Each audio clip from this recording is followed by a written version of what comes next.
Buonasera e ben ritrovati con il TG Flash di New Sicilia. Di seguito i titoli più importanti del pomeriggio.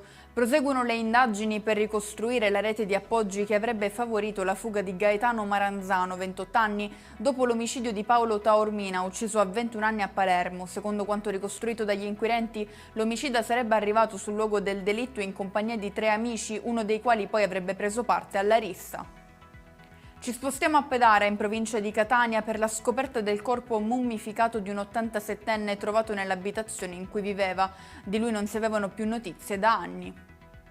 Si è costituita ai carabinieri Maria Concetta Riina, figlia del boss mafioso. La donna, accusata di estorsione aggravata, si è consegnata spontaneamente ai militari di Palermo dopo la scelta del Tribunale del Riesame di disporre la detenzione in carcere. La Regione rassicura sugli investimenti previsti in ottica PNRR, spiegando che i recenti dati diffusi non sono aggiornati e ribadendo che in questo senso la Sicilia risulta tra le più virtuose d'Italia.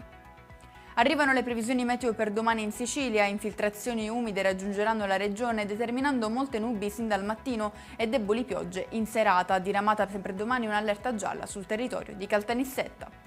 E con questo è tutto, prossimo appuntamento domani alle 13:30, grazie per averci seguito, buon proseguimento di serata.